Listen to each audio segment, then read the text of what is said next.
I was on a call with the IRS about a completely different tax year when I thought to just ask, hey, what about my 2023 return? The officer looked it up and told me the account had been flagged. I said, flagged as what? I missed that. What was that word?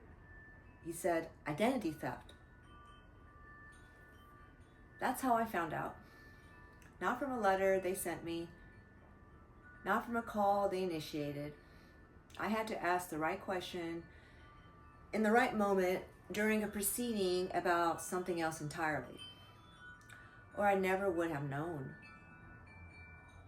And here's the part that doesn't make sense at first. The fraudulent refund, over $3,000, confirmation, wasn't going to a stranger's account. It was going straight to mine. So, why would someone steal your identity and send the money back to you? Stay with me, because that question is the whole story. It started with a job listing on LinkedIn. I was job searching, and a position came up with what looked like a completely legitimate company. Gill's Gourmet out of San Diego, California. Real company name, real LinkedIn presence. I went through what felt like a real interview process. Emails back and forth, actual conversation, the whole thing. Then came the ask to move communication to a different email address. That was the tell. My instincts fired and I stopped engaging immediately. What I didn't know yet was that Gill's Gourmet's LinkedIn account had been hacked. Someone had mirrored their website and ghosted their email infrastructure, meaning emails I thought I was sending to the real company were going somewhere else entirely. Gill's own IT department took several days to even discover the breach. This wasn't some low-effort phishing scam, not some Nigerian prince scam. Whoever did this was sophisticated enough to operate from inside a real company's digital identity without the company knowing. The thing I want you to take from this part, even when everything looks legitimate, real company, real LinkedIn, real back and forth, the moment someone asks you to move the conversation off platform, that's your signal.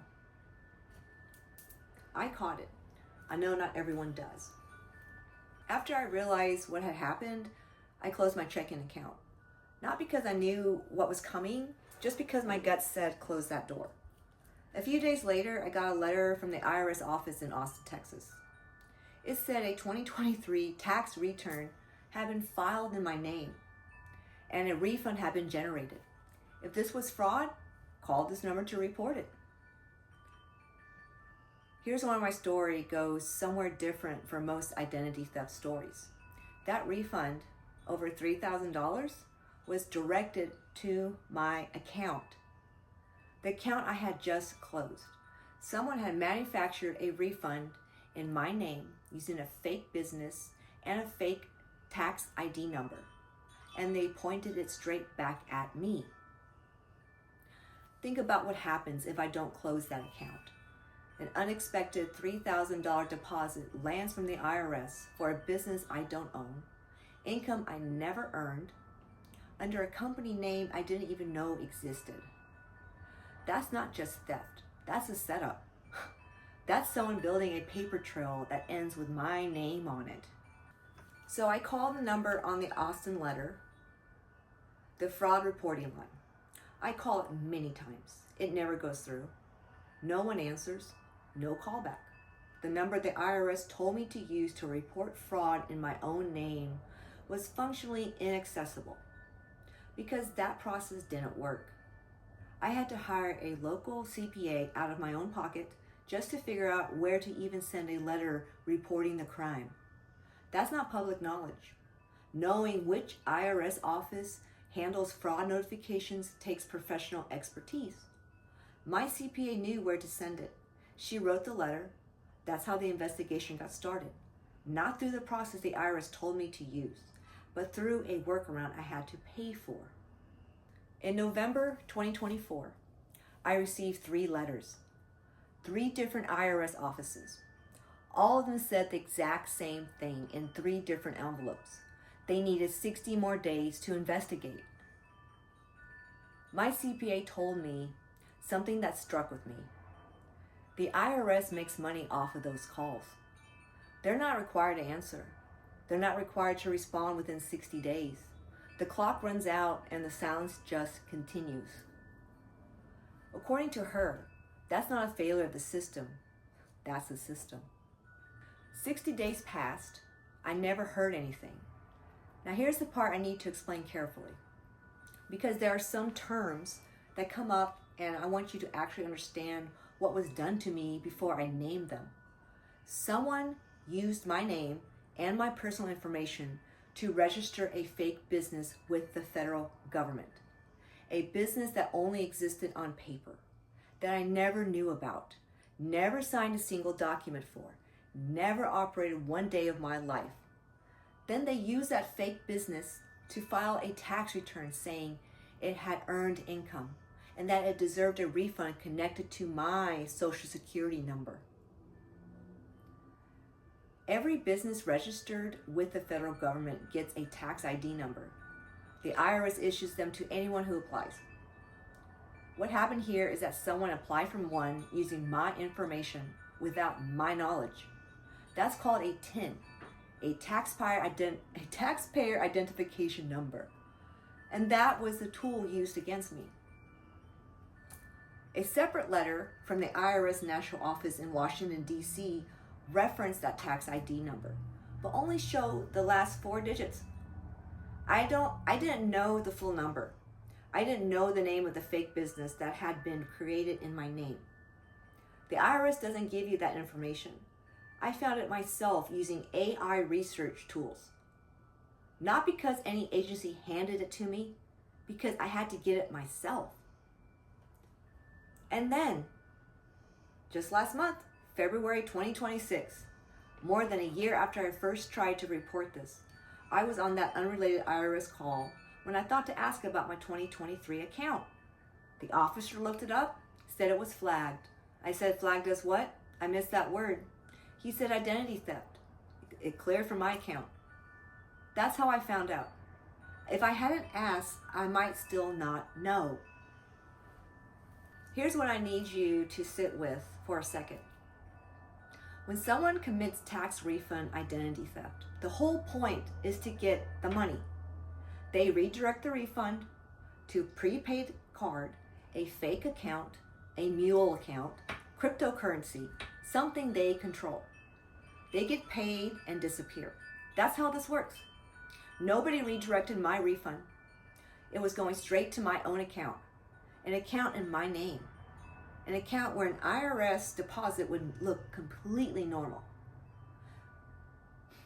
So who goes to all this trouble, creates a fake federal business entity, obtains a federal tax ID number, files a fraudulent tax return, generates a $3,000 refund, and doesn't take the money? I'll give you 2 possibilities. One is incompetence. They forgot to change the bank routing information, or something went wrong at the last step.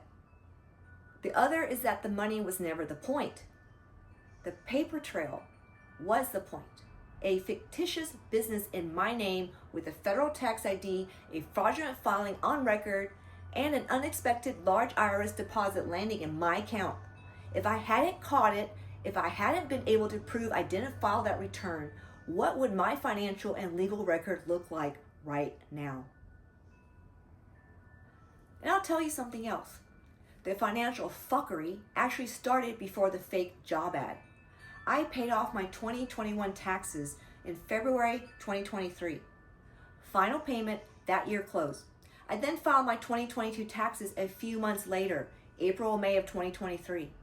That payment I made in February for a tax year that was already done somehow got applied to my 2022 taxes that didn't even exist as a filed return yet.